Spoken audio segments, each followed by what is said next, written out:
breaking din ang TV series na yan, and you were a big part of that. Inis na inis kami sa character mo doon! Huwag kayo mag-alala, inis din ako sa script namin doon. Yeah, so, dahil nga, nag-marka ka na nga as an actress, no? Meron ka ba bang ibang roles that you would like to try? Kasi ngayon, obviously, effective ka sa medyo kontrabida role, gano'n. Pero may iba ka pa bang roles na gusto? I would love to be part of a rom-com serie or movie, and at the same time, actually one of my dreams, kasi growing up, lumaki ako watching mga family movies. Okay. So in Hollywood, that was like Cheaper by the Dozen. I don't know if you're familiar with that. Yes. And sa Philippines naman, one of my favorite na parang family movies was Seven Sundays. Because my tito was also there, Tito Aki, and si Tito Ron was also there, and I was very close to Tito Ron. So that's one of my parang dream concept projects. Parang excited kami na makita sa ganun ng mga concept. Although, too good to be true was kind of a rom-com also. But this time by... Yung role ko kasi hindi ako yung funny and light. Ako yung mega dun sa... So gusto mo ikaw naman Yeah, ako naman yung funny doon, Yes. or yung light na character, yeah. Team bida na. Team bida. Alright. Now, you also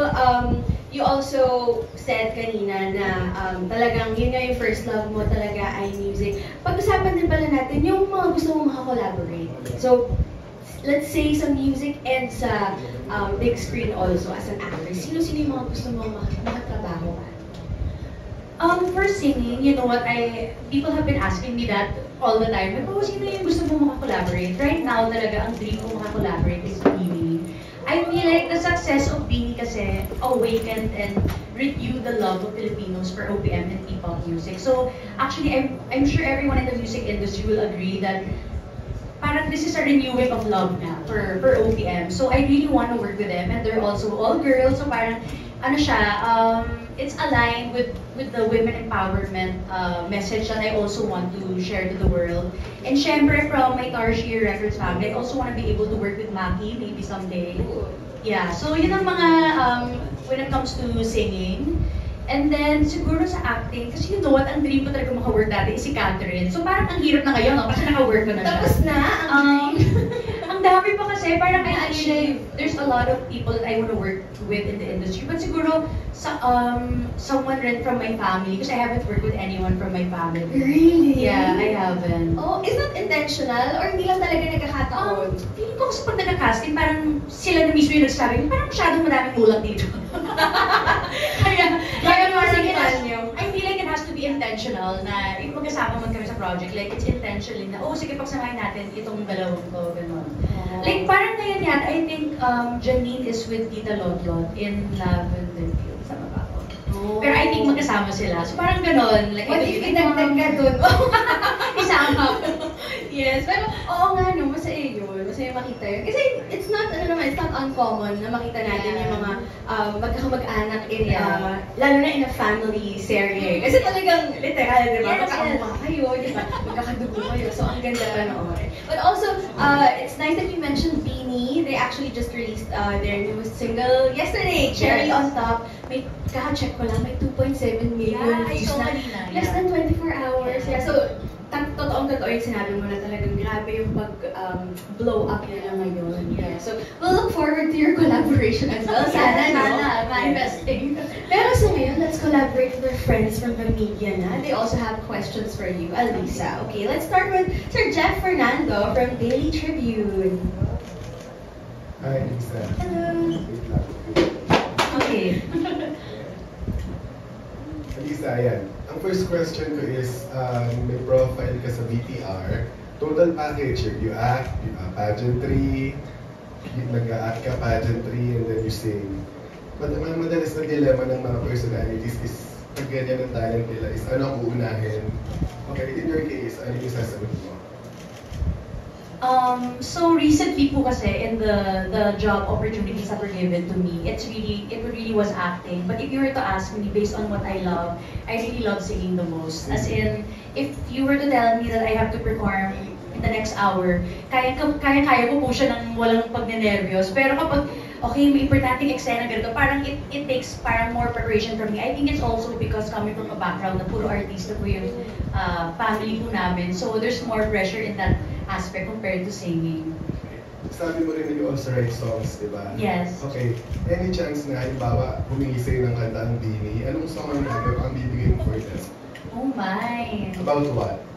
Siguro ganun nga po about women empowerment. Because my song, yung paalam, parang ganun siya, like acknowledging your self-worth as a woman and leaving mga toxic energy behind or parang something that would allow you to grow. So siguro something about women empowerment, like parang Beyonce na run the world, ganun, somewhere in that line. Okay, and last question. Slowly you're going, papunta ka na sa pagiging successful.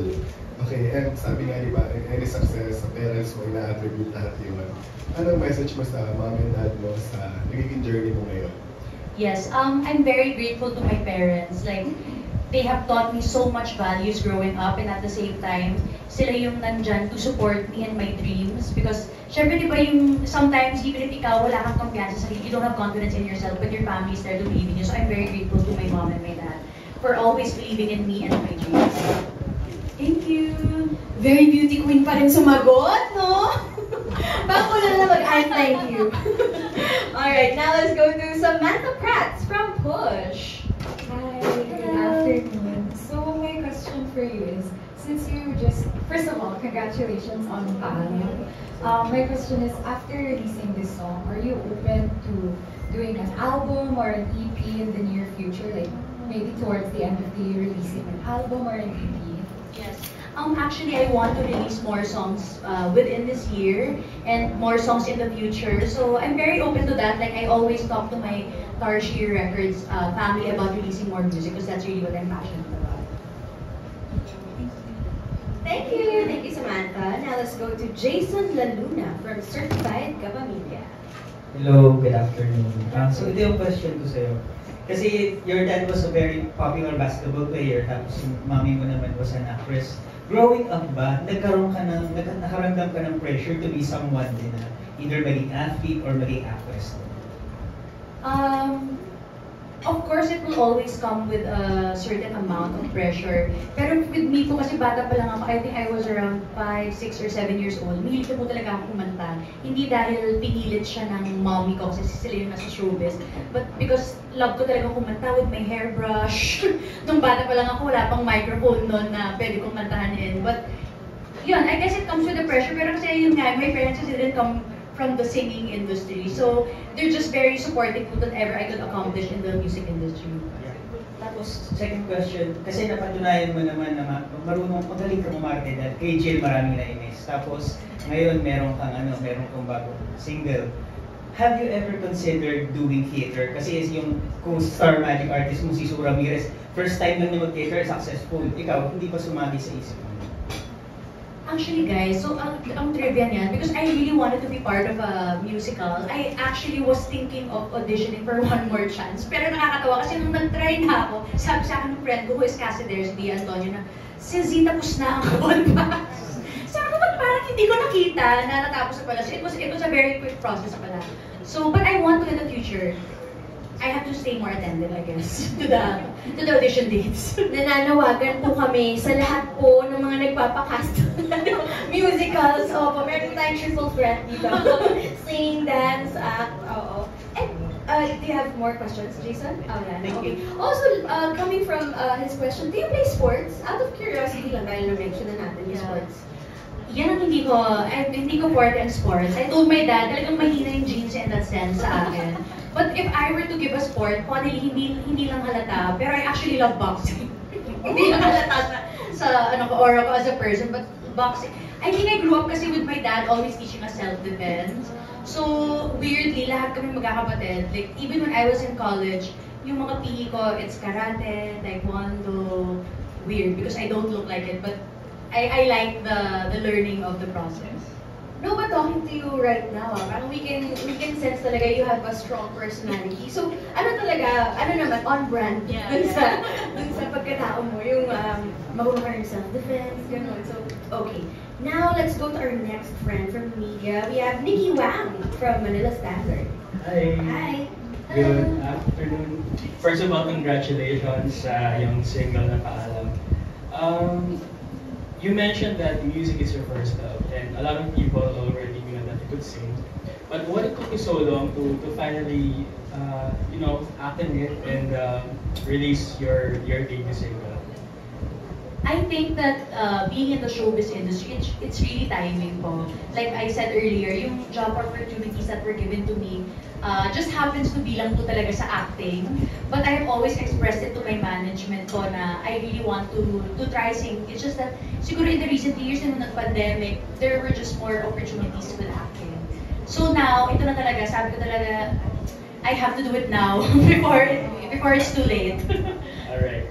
And taking cue from the title of your song, Paalam, right now, sa pageantry kasi parang wala nang requirements, age, height, or even if your marital status. Is it safe to say na nagpaalam ka na sa world of pageantry, or is, joining another national pageant still the horizon for you? As of today, I think I can say na nagpaalam na ako sa pageantry. I think I've reached a point in my career where I really want to focus on singing. And I have to keep my objectives aligned. And as of now, joining another pageant, it's not aligned na po with my objective and like what I want to accomplish. But at the end of the day, if you talk to me, I will always have beauty pageants close to my heart. Like my friends are still from beauty pageants po, but siguro for me lang personally, singing na muna. Okay, congratulations. We're rooting for you. Thank you po. Thank you. Thank you, Nikki. Now, before we go to our next friend from the media, binabasa ko lang mga comments online. Sabi ni Karen Messina, go Queen. Alisa Mulak, yes. Kwento ni Berto, ganda ng stream, galing siguro nang nag-setup nito. Shoutout po sa Story Magic team. Oo. At, tapos may nag-agree sa'yo, si Daryl Reyes. True, Beanie brought some of us to listen more to OPM. Abangan niyo rin po ang mga releases ni Alisa Mulak for more OPM. And now, let's go to Charmy Pagulong sa PhilStar. Hi, Charmy! Hi, Alisa. So my question is, ano ba yung mga gusto mong gawin sa iyong career? Things that you want to try? Yun nga po, I want to focus more on singing also po itong year and the coming years in my career. But at the same time, I still of course want to act, so I also love acting po.